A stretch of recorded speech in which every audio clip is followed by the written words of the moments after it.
मैं डॉक्टर राजा दुबे। जैसा कि वर्तमान में हमारे देश में इस समय कोरोना का बहुत ज़्यादा संक्रमण चल रहा है, इस उद्देश्य हम लोगों ने मेडिटेक कैरियर इंस्टीट्यूट के द्वारा हमारे ज़िले में डिजिटल ऑनलाइन क्लास की शुरुआत किया है और इसमें हम लोगों को काफ़ी अच्छे सकारात्मक परिणाम भी मिल रहे हैं, लोगों का अच्छा सपोर्ट मिल रहा है। तो मैं आज एक छोटा सा जो टॉपिक है, बहुत सारे जो स्टूडेंट हैं, स्पेशली मैं नीट नर्सिंग वाले बच्चे जो और 11th-12th वाले जो बच्चे हैं जो बायो समूह से हो, उनको एक जगत मोनेरा के सामान्य लक्षण पढ़ाना चाहूँगा। बहुत सारे पालक लोग भी और जो मेरे मित्र लोग वो भी देख सकते हैं। देखिए, अभी तक बहुत सारे लोगों ने मुझे पढ़ाना देखा नहीं है फेस टू फेस। आज देखेंगे आप 10 से 15 मिनट। मैं चाहूँगा कि अगर हमारे द्वारा जो शिक्षा बच्चों को दी जा रही, आपको ये मेथड समझ में आएगा कि नहीं, आप हमें ज़रूर कमेंट्स करें। तो सबसे पहले हम बात करेंगे जगत मोनेरा की। जगत मोनेरा, किंगडम मोनेरा, जिसको हिंदी में बोलते हैं, इंग्लिश में बोलते हैं किंगडम मोनेरा, हिंदी में जगत मोनेरा बोलते हैं। ठीक है, तो सबसे पहले हम बात करते हैं जगत मोनेरा। ठीक है, जगत मोनेरा पादप जगत मोनेरा। ठीक है, तो इसमें हम बात करेंगे कि इसको और विज्ञान की कौन सी शाखा के अंतर्गत इसको सम्मिलित करते हैं। तो इसको अपन बोलते हैं सूक्ष्म विज्ञान, माइक्रोबायोलॉजी, माइक्रोबायोलॉजी। ठीक है, तो जगत मोनेरा को हम सम्मिलित करते हैं माइक्रोबायोलॉजी के अंतर्गत। और आपको मालूम होना चाहिए, सूक्ष्म विज्ञान की ऐसी शाखा होती है जिसके अंतर्गत हम सूक्ष्म जीवों का अध्ययन करते हैं। और सूक्ष्म जीव किसको बोलते हैं? जो नग्न आंखों से, जो नेकेड आई से हम उसको विजुअलाइज या सीन नहीं कर सकते हैं, तो उसको सूक्ष्म जीव बोलते हैं। और जिसको देखने के लिए हमें सूक्ष्मदर्शी की या माइक्रोस्कोप की जरूरत पड़ती है। ठीक है, तो सूक्ष्म जीवों का अध्ययन जिस शाखा के अंतर्गत करते हैं, विज्ञान की ऐसी शाखा जिसमें हम सूक्ष्म जीवों का अध्ययन करते हैं, माइक्रोबायोलॉजी या सूक्ष्म विज्ञान कहलाती है। ठीक है, हम बात करेंगे सबसे पहले सूक्ष्म विज्ञान के पितामह कौन है। सूक्ष्म विज्ञान के पितामह अगर अपन बात करते हैं तो Lewis pasture, father of microbiology, जिसको अपन बोलते हैं लुईस पास्चर। क्या बोलेंगे?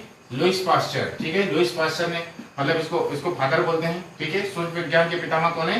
Lewis pasture. अब उसके बाद अपन बात करते हैं कि एक और पॉइंट मैं बताना चाहूंगा, जो कि नीट, नर्सिंग और जितने भी जो मेडिकल एंट्रेंस एग्जाम है उसमें आते हैं ये क्वेश्चन। फादर ऑफ बैक्टीरियोलॉजी, आपको मालूम होना चाहिए फादर ऑफ बैक्टीरियोलॉजी कौन है? तो एंटोनी मान, जिसने जीवाणु की खोज किया था, वही उसका फादर है, बैक्टीरियोलॉजी। ठीक है, विज्ञान की ऐसी शाखा जिसके अंतर्गत हम जीवाणु का अध्ययन करते हैं।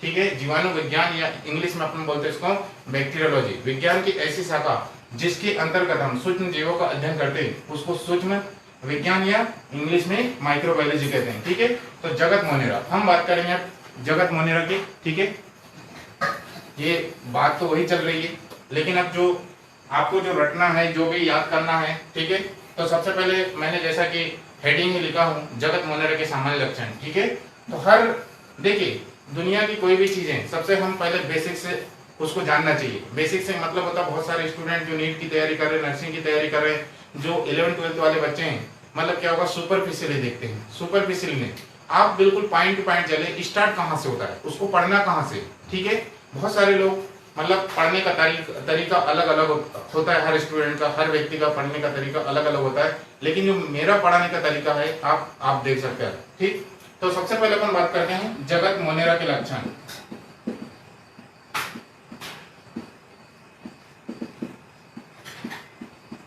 Character of kingdom Monera. तो इसमें अपन सबसे पहले बात करते हैं हैबिटेट। हैबिटेट का मतलब होता है आवास। जैसे अपन बात करते हैं, किसी भी व्यक्ति की अगर पहचान होती है तो उससे घर से होती है कि वो व्यक्ति रहने वाला कहाँ का, कौन से गांव का रहने वाला है। अगर एक गांव में गया तो गांव में आता है कि वो कौन से घर में रहता है। ठीक है, तो सबसे पहले अपन बात करते हैं, दुनिया का कोई भी टॉपिक पढ़ाइए, सबसे पहले उसकी शुरुआत होती है, चाहे इंसान हो, चाहे पौधे हो, चाहे दुनिया की कोई भी चीज हो, उसकी शुरुआत होती है हैबिटेट से, मतलब आवास से, वो रहता कहाँ है। ठीक है, तो जगत मोनेरा आपको मालूम होना चाहिए, जगत मोनेरा के जितने भी जो सदस्य होते हैं, मैंने आपको एक पॉइंट और बताना था यहाँ पे। ठीक है, जगत मोनेरा के जितने भी जो सदस्य होते हैं, इनको अपन बोलते हैं, क्या बोल सकते हैं, प्रोकैरियोट्स। प्रोकैरियोट्स, मतलब मोनेरा को हम प्रोकैरियोटा के नाम से भी जानते हैं। क्यों? कि उसमें केंद्र की झिल्ली कैसी रहती है, इसमें न्यूक्लियर मेम्ब्रेन कैसी रहती है, एब्सेंट, मतलब इसमें केंद्र की झिल्ली कैसी रहती है, अनुपस्थित होती है। ठीक है, जगत मोनेरा को प्रोकैरियोटा के नाम से भी जाना जाता है। क्यों? क्योंकि इसमें केंद्र की झिल्ली कैसी रहती है, अनुपस्थित होती है। ठीक है, अब उसके बाद अपन आते हैं जनरल कैरेक्टर में या जनरल फीचर में या सामान्य लक्षणों में। तो पहला है आवास, ये रहता कहाँ है, तो ये सर्वव्यापी होता है। कॉस्मोपॉलिटन्स, कॉस्मोपॉलिटन्स का मतलब होता है सर्वव्यापी।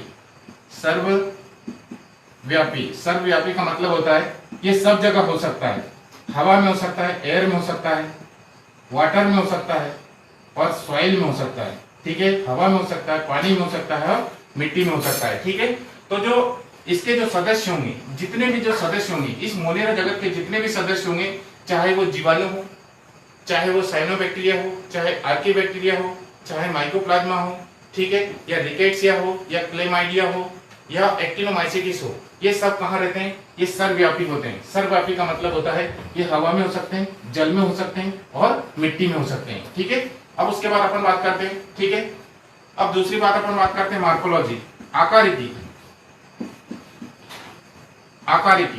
ठीक है, तो जो आकारिकी, इसको मैं आकारी को समझाने के लिए सबसे बढ़िया एग्जांपल देता हूं। आप कभी जंगल गए होंगे, ठीक है, तो जंगल गए होंगे तो आप लोगों ने देखा कि जिन जिन पौधों को प्रकाश नहीं मिलता है उनकी हाइट ऊपर मतलब ज्यादा होती है। सही, मतलब वो प्रकाश को लेने के लिए मतलब उनकी हाइट कैसे हो जाती है, बढ़ जाती है। ठीक है, तो देखिए लगातार आपको मालूम होना चाहिए मार्फोलॉजी मतलब स्थान के हिसाब से उसकी आकारिकी, उसका शरीर का जो मतलब कुल मिला के जो आकार होता है ये अलग अलग होता है। ठीक है, तो इसको बोलते हैं आकार, मार्फोलॉजी, हिंदी में इसको बोलते हैं आकारिकी। ठीक है, तो आकारिकी मतलब ये कैसे होंगे, यूनिसेल्युलर, एक कोशिकी। यूनिसेल्युलर का मतलब होता है एक कोशिकी, और एक कोशिकी मतलब सिंगल रहते हैं, एकल में। कॉलोनियल का मतलब होता है समूह में। आप देखे होंगे, ठीक है, कभी कभी क्या होता है कि एक घर रहता है तो उसको बोलते एक, ठीक, एक, लेकिन क्या होता है बहुत सारे घर हो जाते हैं तो उसको बोलते हैं कॉलोनी। क्या बोलते हैं, कॉलोनी। ठीक है, तो देखिए यूनिसेल्युलर मतलब एक कोशिकी होगा, एक कॉलोनी का मतलब होता है दो चार घर मिलकर कॉलोनी का निर्माण। जैसे अपन गांव खेड़ा में देखते बोलते हैं कि यार वो उधर एक कॉलोनी है, सही, 4-5 घरों का, 8-10 घरों का एक कॉलोनी है। ठीक है, ठीक, तो ये है कॉलोनी। और उसके बाद कैसा होगा, ये हो सकता है मल्टी, कुछ जो होते हैं मल्टी सेलुलर, मतलब एक से ज्यादा हो सकते हैं मल्टी सेलुलर। लेकिन जनरली क्या होता है, एक कोशिकी होता है, फिर कॉलोनियल हो सकता है, कुछ बचे रहते हैं वो मल्टी सेलुलर हो सकते हैं। ठीक, अब उसके बाद जो होता है सबसे बड़ी बात क्या होता है, ये बहुरूपता को प्रदर्शित करता है। पॉलीमॉर्फिज्म का मतलब होता है बहुरूपी। जैसे आप लोगों ने पिक्चर देखा होगा माइकल जैक्सन, जो माइकल जैक्सन को देखेंगे, नाम सुने होंगे आप लोगों ने। माइकल जैक्सन हर रोल कर लेता था, हर प्रकार का रोल कर लेता था। ठीक है, तो बहुरूपी का मतलब होता है वो समय समय के हिसाब से रंग बदल लेता है, इसी को बोलते हैं बहुरूपिया। जैसे अपन बात करते हैं कि आजकल जमाना होता है कि गिरगिट की तरह रंग बदलना, ठीक है, तो इसको बोलते हैं बहुरूपी। बहुरूपी का मतलब होता है ये समय आने पर जीवाणु कैसा रहता है, गोल भी हो सकता है, जिसको अपन बोलते हैं कोकस से गोलाकार बोल सकते हैं या स्फेरिकल बोल सकते हैं। ठीक है, दूसरा अपन बात करते हैं बेसिलस, छड़ाकार हो सकता है। ठीक है, ये कोकस मतलब गोलाकार होगा। ठीक है, जैसे अपन बात करते हैं कोई गेंद रहता है वो गोल रहता है। ठीक है, छड़ाकार जैसा अपन जो कुल्हाड़ी रहता है उसमें जो लगाते बेसा, ठीक है, डंडा, वो छड़ाकार रहता है। ठीक है, अब उसके बाद अपन बात करते हैं, इसके बाद कैसा होगा, ये सर्पिलाकार हो सकता है। ठीक है, सर्पिलाकार। ठीक, उसके बाद कामा सेट हो सकता है। ठीक है, कामा जैसे अपन हिंदी में लगाते हैं कामा लास्ट में। ठीक है, लास्ट में फुल स्टॉप रहता है, पूर्ण विराम, लेकिन बीच में जहां रहता है उसको बोलते हैं कामा सेट। ठीक है, कामा सेट। और उसके बाद अपन बात करते हैं लास्ट में जो होता है, ठीक है, ये कैसा रहता है, बडिंग का मतलब इस प्रकार का।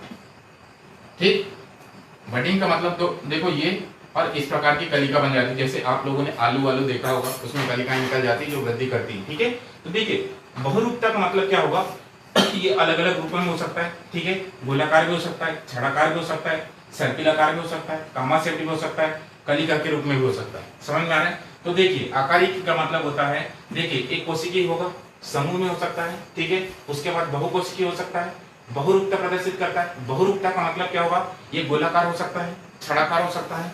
ठीक है, सर्पिलाकार हो सकता है, उसके बाद कामा सेट हो सकता है, कामा की आकृति का हो सकता है, और कलिका के रूप में हो सकता है।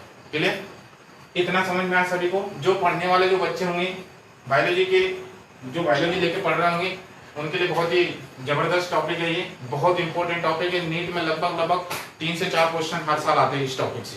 ठीक है, तो एक बार मैं पुनः रिवाइज करा देता हूँ। ठीक है, जगत मोनेरा को अपन प्रोकैरियोटा के नाम से जाना जाता है, जानते हैं, क्योंकि इसमें केंद्र की झिल्ली कैसी रहती है? अनुपस्थित। ठीक है, इसके अंतर्गत मतलब मोनेरा को अपन जनरली माइक्रोबायोलॉजी या सूक्ष्म विज्ञान बोल सकते हैं, और सूक्ष्म विज्ञान के पितामह कौन है? Lewis pasture. कौन है? Lewis pasture. ठीक है, इसमें अपन बात करते हैं जीवाणु विज्ञान, बैक्टीरियोलॉजी, इसके फादर कौन है? एंटोनी वान लीवेनहॉक। इन्होंने ही जीवाणु की खोज भी किया था। ठीक है, अब उसके बाद अपन आते हैं जनरल प्रॉपर्टीज। तो सामान्य गुण में सबसे पहले बात करते हैं हैबिटेट, आवास। ये रहता कहाँ है? ये सब जगह रहता है, हवा में रह सकता है, पानी में रह सकता है, मिट्टी में रह सकता है। ठीक है, आकारिकी कैसा होगा? ये एक कोशिकीय होगा, सिंगल हो सकता है, समूह में हो सकता है, कॉलोनियल हो सकता है, मल्टी सेलुलर बहुकोशिकीय हो सकता है, और बहुरूपता प्रदर्शित करता है, एक से ज्यादा रूपों में रह सकता है। ये है गोलाकार, छड़ाकार, उसके बाद अपन सर्पिलाकार। ठीक है, उसके बाद कैसा होगा?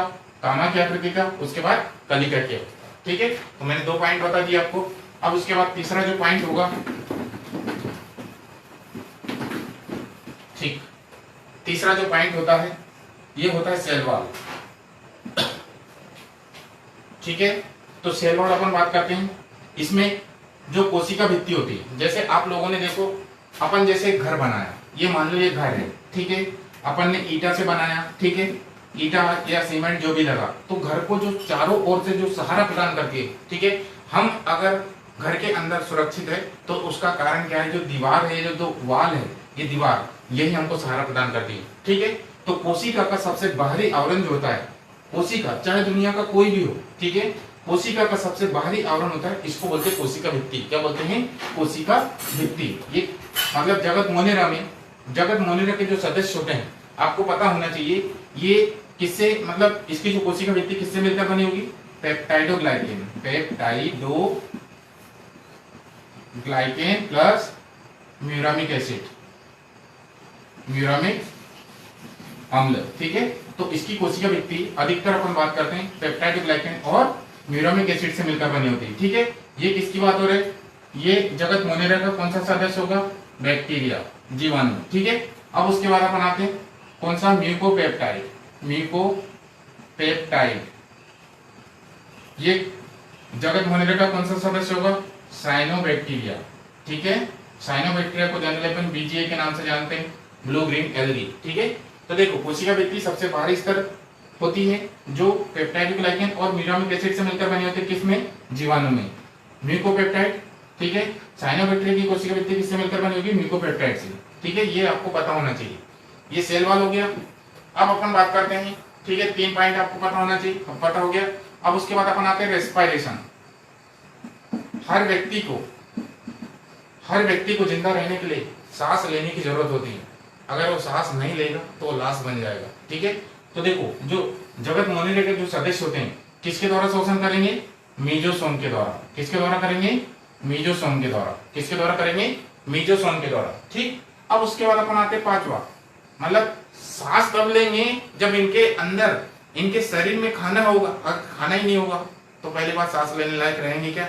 नहीं। इसलिए बोलते हैं ना कि जब हमारे शरीर में अगर खाना है तो बाकी एक्टिविटीज या उपापचय क्रियाएं होगी, लेकिन अगर खाना ही नहीं रहेगा तो सीधी सी बात है सब चीजें बंद हो जाएगी। ठीक, या कम हो जाएगी। ठीक है, तो रेस्पिरेशन या श्वसन किसके द्वारा होगा? मीजोसोम के द्वारा। अब उसके बाद अपन बात करते हैं प्रकाश संश्लेषण।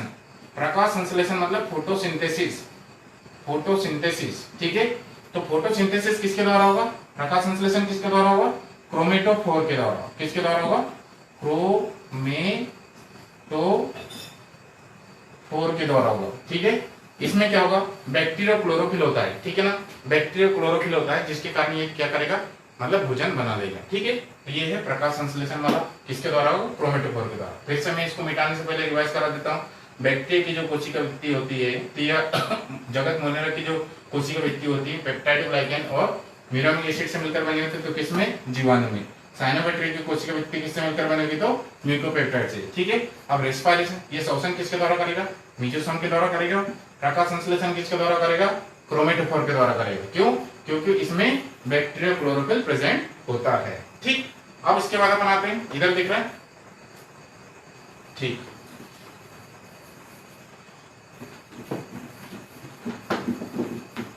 अब उसके बाद अपन आते हैं राइबोसोम। राइबोसोम का मतलब क्या होगा, देखो इसमें किस टाइप का राइबोसोम होता है, 70S प्रकार का, 70S टाइप का राइबोसोम होता है, जो केवल उपस्थित होता है साइटोप्लाज्म में। कहाँ उपस्थित होता है, साइटोप्लाज्म में, केवल कोशिका द्रव में। आपको मालूम होना चाहिए ये साइटोप्लाज्म क्या होता है, ये कोशिका के अंदर जो लिक्विड होता है इसी को बोलते हैं साइटोप्लाज्म। ठीक है, समझ में आ रहा है कि नहीं। तो राइबोसोम इसमें 70S प्रकार का होगा, ठीक है, जो केवल कहाँ होता है, कोशिका द्रव में। और ये क्या करेगा, प्रोटीन सिंथेसिस, प्रोटीन का संश्लेषण करेगा। ठीक है, समझ में आ रहा है कि नहीं। अब उसके बाद अपन आते हैं, ये तो हो गया राइबोसोम। अब उसके बाद अपन आते हैं जेनेटिक मटेरियल। जेनेटिक मटेरियल का मतलब होता है आनुवांशिक पदार्थ, जेनेटिक मटेरियल, ठीक है।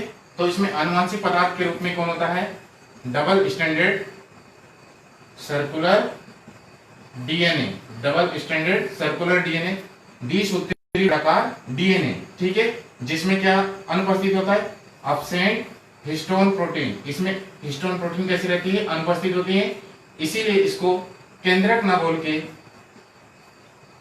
न्यूक्लियाइड या जीनोफोर कहते हैं, जीनोफोर कहते हैं, या इसी को बोलते हैं प्रोकैरियन, प्रोकैरियन, या इसी को बोलते हैं इंसिपिएंट न्यूक्लियस या प्राचीन केंद्र, ठीक है।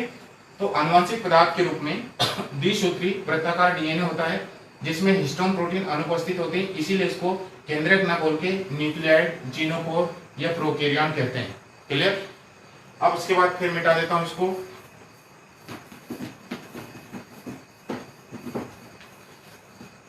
तो देखिए इसके बाद अपन बात करते हैं लोकोमोशन, प्रचलन, लोकोमोशन, लोको जैसे बोलते हैं ना, लोको पायलट, ट्रेन चलाने वाला, मोशन मतलब गति। तो लोकोमोशन इनके सदस्यों में किसके द्वारा होगा, बाय फ्लैजिला, कसाबिका के द्वारा, फ्लैजिला के द्वारा होगा, ठीक है। इस फ्लैजिला की उत्पत्ति कहां से होगी, बेसल बॉडी से, आधारी काय से। कहां से होगी, आधारी काय से। और इसमें कसाबिका या फ्लैजिला का अरेंजमेंट कैसा होगा, 9+0। अब ये 9+0 क्या होता है, देखिए जब अपन ये मान लो ये कसाबिका, ये रस्सी है, इसको जब ऐसा काटेंगे, ठीक है, तो इसमें जो सूक्ष्म तंतु रहते हैं 1 2 3 4 5 6 7 8 9, तो परिधि की तरफ कितने होंगे, 9, लेकिन सेंटर में एक भी नहीं है, इसलिए 9+0। समझ में आ रहा है, ठीक है। लेकिन यूकैरियोटिक कोशिकाओं में 9+2 होता है, लेकिन इसमें 9+0 होता है, ठीक है। तो देखिए लोकोमोशन, ये प्रचलन, ये चलता कैसे, किसके द्वारा, फ्लैजेला के द्वारा चलता है। इसकी उत्पत्ति कहां से होगी, आधारी काय से या बेसल बॉडी से। इसका व्यवस्थित क्रम कैसा होगा, 9+0 होगा, ठीक है। इतना समझ में आ रहा है सभी को, ठीक है। अब उसके बाद अपन आते हैं reserve food material, reserve food, इसमें संग्रहित भोज्य पदार्थ क्या होता है, आइल और ग्लाइकोजन। क्या होता है, आइल, तेल, और क्या होता है इसमें, ग्लाइकोजन होता है, ठीक है। रिजर्व फूड मटेरियल क्या होता है, इसमें आइल और ग्लाइकोजन होता है। समझ में आ रहा है। अब अपन बात करते हैं आगे। अब इतना तो आपको पता होना चाहिए, ये बाकी सब चीजें हो गई, ठीक। अब इसके बाद अपन बात करते हैं mode of nutrition, mode of nutrition, पोषण की विधि। बताओ भाई, हेटरोट्रॉपिक हो सकता है, हेटरोट्रॉपिक हो सकता है क्या, विषम पोषी हो सकता है, हेटरोट्रॉपिक होगा, बिल्कुल होगा, ठीक है। तो इसमें भी अपन बात करते हैं, देखो हेटरोट्रॉपिक का मतलब देखो सबसे पहले अपन बात करते हैं ऑटोट्रॉपिक है, ऑटोट्रॉपिक स्वपोषी। इसमें भी दो प्रकार के हो सकते हैं, इसमें दो प्रकार, इधर दिख रहा है, हाँ इधर दिख नहीं रहा, ऊपर लिख देता हूं। देखो पोषण की विधि, मोड ऑफ न्यूट्रिशन, पोषण की विधि। ठीक, तो पोषण की विधि, ठीक है, सबसे पहले क्या होगा, ऑटोट्रोपिक, स्वपोषी जिसको बोलते हैं, ये अपना भोजन खुद बना लेंगे। ठीक, उसके बाद अपन बात करते हैं, क्या बात करेंगे, सेप्रोफिटिक, मृतोपजीवी। उसके बाद अपन बात करते हैं सिम्बायोटिक, सहजीवी। तो देखेंगे ऑटोट्रोपिक, ये दो प्रकार के हो सकते हैं, स्वपोषी होते हैं, खुद अपना भोजन बनाते हैं। ऑटोट्रोपिक मतलब ये दो प्रकार के होंगे, फोटो ऑटोट्रोपिक, प्रकाश स्वपोषी, और ये कैसे होंगे, कीमो ऑटोट्रोपिक, रसायन स्वपोषी। तो फोटो ऑटोट्रोपिक, नाम लगा, फोटो मतलब होता है लाइट, कीमो मतलब होता है कार्बनिक पदार्थ। ठीक है, तो ये क्या होता है, फोटो ऑटोट्रोपिक क्या होता है, मतलब ये सनलाइट या सूर्य प्रकाश की उपस्थिति में अपना भोजन बनाता है, सनलाइट की प्रेजेंस में अपना फूड मटेरियल का फॉर्मेशन करता है। लेकिन कीमो ऑटोट्रोपिक ये सनलाइट का उपयोग नहीं करता है, ये आर्गेनिक या इनऑर्गेनिक सब्सटेंस का यूज करता है, कार्बनिक पदार्थों का, मतलब उसी से क्या, ऑक्सीडेशन से क्या करता है, ये भोजन बनाता है। ठीक है, इसको बोलते हैं कीमो ऑटोट्रोपिक। ठीक, अब उसके बाद अपन आते हैं सेप्रोफिटिक। सेप्रोफिटिक मृतोपजीवी, मतलब कुछ जो जगत मोनेरा के सदस्य हो सकते हैं, जैसे बैक्टीरिया हो गया, माइकोप्लाज्मा हो गया, साइनोबैक्टीरिया, और भी बहुत सारे सदस्य होंगे। कुछ लोगों से नहीं बनता होगा तो क्या करेंगे, जो बचा कुचा वाला कहीं पे पड़ा होगा उसको खाते हैं, तो इसको बोलते हैं मृतोपजीवी। ठीक है, और सहजीवी का मतलब क्या होगा, सिम लगा यहाँ पे, सिम, और सिम का मतलब होता है हैंडसेट में जब तक सिम नहीं लगेगा हैंडसेट बेजान रहेगी। सिम मतलब साथ साथ में, समझ आ रहे, जब तक हैंडसेट में सिम नहीं लगेगा फोन किसी के पास नहीं लगेगा। सही, तो सिम्बायोटिक का मतलब होता है दोनों एक दूसरे की सहायता करते हैं। इसको कैसे समझे, कि जैसे मैंने आपको आज चाय पिलाया, आपने मुझे कल चाय पिलाया, तो ये है सहजीवी। सह का मतलब होता है साथ साथ में, तो साथ साथ में दोनों एक दूसरे को फायदा पहुंचाते हैं। ठीक, और ये मृतोपजीवी क्या होगा, जो मरे वाले पदार्थ होते हैं, जो डेड ऑर्गेनिक मैटर होते हैं, इनसे अपना फूड मटेरियल लेते हैं। ठीक, उसके बाद ऑटोट्रोपिक, ये अपना भोजन खुद बनाते हैं। तो इसमें भी टाइप होते हैं, एक होता है फोटो ऑटोट्रोपिक और एक होता है कीमो ऑटोट्रोपिक। तो फोटो ऑटोट्रोपिक का मतलब होता है ये सूरज बाबा की हेल्प से भोजन बनाता है, और कीमो ऑटोट्रोपिक क्या करता है, कार्बनिक पदार्थ या ऑर्गेनिक सब्सटेंस से भोजन बनाता है। तो ये हो गया तुम्हारा क्या होगा, पोषण की विधि। आ रहा है इतना समझ में आया होगा। ठीक है, अब उसके बाद अपन आते हैं रिप्रोडक्शन में। किसमें आते हैं, रिप्रोडक्शन।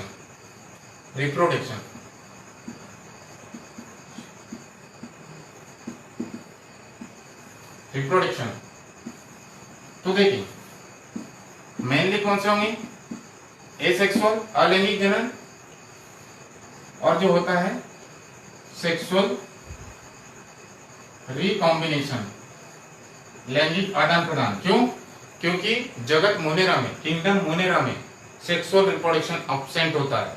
ठीक है, उसके स्थान पर लैंगिक आदान प्रदान की विधियां पाई जाती है, जिसको अपन 3 पार्ट में डिवाइड करेंगे। कौन कौन सा, सबसे पहले ट्रांसफॉर्मेशन। ट्रांसफॉर्मेशन का मतलब होता है रूपांतरण। ठीक है, उसके बाद होता है कॉन्जुगेशन, इसको बोलते हैं संयुग्मन। ठीक है, उसके बाद एक होता है ट्रांसडक्शन,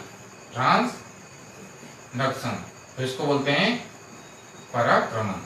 ठीक है, लैंगिक आदान प्रदान की विधि पाई जाती है इसमें, क्योंकि इसमें सेक्सुअल रिप्रोडक्शन, लैंगिक जनन पूर्ण रूप से एब्सेंट होती है, उसके स्थान पर लैंगिक आदान प्रदान की विधि पाई जाती है, जिसको इंग्लिश में सेक्सुअल रिकॉम्बिनेशन बोलते हैं। कितने टाइप का होगा, 3। ट्रांसफॉर्मेशन हिंदी में बोलते हैं रूपांतरण, कॉन्जुगेशन हिंदी में बोलते हैं संयुग्मन, ट्रांसडक्शन हिंदी में बोलते हैं पराक्रमण। ठीक है, अब उसके बाद एसेक्सुअल रिप्रोडक्शन, अलैंगिक जनन। ठीक है, तो अलैंगिक जनन में क्या होगा, बाइनरी फिजन, द्विखंडन विधि जिसको बोलते हैं। ठीक है, द्विखंडन विधि ये है, एक ये आलू है मान लो, इसको बीच से काट दो तो ये 2 आलू बन गए। तो ये है बाइनरी फिजन, द्विखंडन। ठीक है, अब उसके बाद फ्रेगमेंटेशन, खंडन। ये डेयरी मिल्क लाया, बर्थडे में किसी को बांटना है और तुम कंजूस टाइप के होंगे तो क्या होगा, यहाँ ऐसे टुकड़े टुकड़े से बांट दो। ये है फ्रेगमेंटेशन, खंडन। ठीक है, उसके बाद कोनिडिया। कोनिडिया का मतलब इस प्रकार की गोल गोल स्ट्रक्चर। ठीक है, ये टूट टूट के नए बैक्टीरिया। उसके बाद क्यूइडिया, ये छोटी छोटी स्ट्रक्चर। उसके बाद होता है एंडोस्पोर। एंडोस्पोर। तो देखिए रिप्रोडक्शन 2 टाइप होगा, एसेक्सुअल एंड सेक्सुअल। अलैंगिक में द्विखंडन विधि, binary fission, fragmentation, conidia, endospore. Sexual reproduction में ट्रांसफॉर्मेशन, कॉन्जुगेशन एंड ट्रांसडक्शन। ठीक है, मैं आप सभी जितने जो बच्चे मुझसे जुड़े होंगे, जो तैयारी कर रहे हैं 11-12 में होंगे, या नीट की तैयारी कर रहे होंगे, या नर्सिंग की तैयारी कर रहे होंगे, बहुत सारे लोग जिनके माता पिता मुझसे जुड़े होंगे, ये भाई लोग जुड़े होंगे, कई सारे शिक्षक जुड़े होंगे। पढ़ना क्या है, पढ़ाना क्या है। आज देखिए, हम अगर इसको मैं ऐसा बोलूं कि हम बफर सिस्टम में जा तो रहे हैं, लेकिन उसमें हमको इम्पोर्टेंट चीज जो हमारे सेहत के लिए अच्छी है उसको उठाना है, तो इसको बोलते हैं कंपटीशन। ठीक है, और कंपटीशन में क्या होता है, पढ़ाया तो पूरा जाता है, लेकिन उस चीजों को ज्यादा महत्व दिया जाता है जो एग्जाम में आते हैं। उनकी प्रीवियस हिस्ट्री, पहले की हिस्ट्री देखते हैं कि पहले वर्षों में कौन कौन से क्वेश्चन आए, कौन कौन से टॉपिक्स आए। तो मैंने बहुत अच्छा रिवाइज कराया, बहुत सारे बच्चे जुड़े होंगे तो उनका रिवीजन हो गया होगा, कई सारे शिक्षक होंगे वो लोग भी पढ़ाते होंगे बाहर, तो उन लोगों को पता हो गया। ठीक है, और जो मित्र, हमारे जो मित्र भाई लोग हैं जिनके छोटे भाई बहन पढ़ाई कर रहे होंगे तो बिल्कुल सजेस्ट कर सकते हैं। हमारे मेडिटेक संस्थान में ऑनलाइन एजुकेशन चालू है, ये तो मैंने फेसबुक में बताया। जो डिजिटल ऑनलाइन एजुकेशन है वो किसी को नहीं दिखता है, वो केवल उनको दिखता है जो बच्चे उसमें रजिस्टर्ड हैं। ठीक है, और मैं ये भी बताना चाहता हूँ कि अभी वर्तमान में कोरोना का बहुत ज़्यादा इन्फेक्शन बढ़ गया है। इस उद्देश्य से जो शिक्षण संस्थान है लगभग जुलाई अगस्त तक तो बंद ही रहेंगे। इसी उद्देश्य से हम लोगों ने डिजिटल ऑनलाइन एजुकेशन की शुरुआत किया है और उसमें हम लोगों को काफ़ी सफलता भी मिली है, लगातार मिल रही है। तो उम्मीद करते हैं कि जो आसपास आपके जो बच्चे होंगे, आसपास के जो पहचान के बच्चे होंगे, उनको डिजिटल ऑनलाइन एजुकेशन के बारे में बताएं, ताकि वो भी इस पहल में जुड़े और वो लोग अपना उज्जवल भविष्य बनाएं। ठीक है, ये मेरा एक छोटा सा प्रयास था और मैं चाहता हूँ कि आप सभी लोग हमें सहयोग प्रदान करेंगे। आप एक छोटा सा लेक्चर आपके सामने लेकर आया था। हमारा जो पढ़ाने का तरीका है ये इस प्रकार का है, और हमारे जो फिजिक्स केमिस्ट्री वाले टीचर भी इसी प्रकार पढ़ाते हैं। मतलब बच्चों को ऐसा पढ़ाएं कि व्यवहारिक लैंग्वेज का उपयोग होना चाहिए, ताकि वो बच्चा मतलब पढ़ के भी निकले ना तो लगभग 7 पीढ़ी तक याद रखे उसको, मतलब अपने छोटे भाई बहनों को बता सके कि पढ़ना क्या है। सही, मैंने बहुत सारे टॉपिक बताए, जैसे इसमें बहुत सारे आप लोगों को उतना समझ में नहीं आ रहा होगा, लेकिन जो वास्तव में बायो के स्टूडेंट होंगे उनको बराबर समझ में आ रहा है। तो यही छोटा सा प्रयास था। मैंने सोचा कि चलो यार, बाकी चीज़ के लिए तो मैं बताते रहता हूँ सोशल मीडिया में, लेकिन मैंने आज पहली बार आपके सामने जगत मोनेरा के लक्षण बताया था और काफ़ी थोड़ा थोड़ा करके मैंने समझाया। तो आप सभी को बहुत बहुत धन्यवाद, मुझे देखा आप लोगों ने। धन्यवाद, थैंक यू।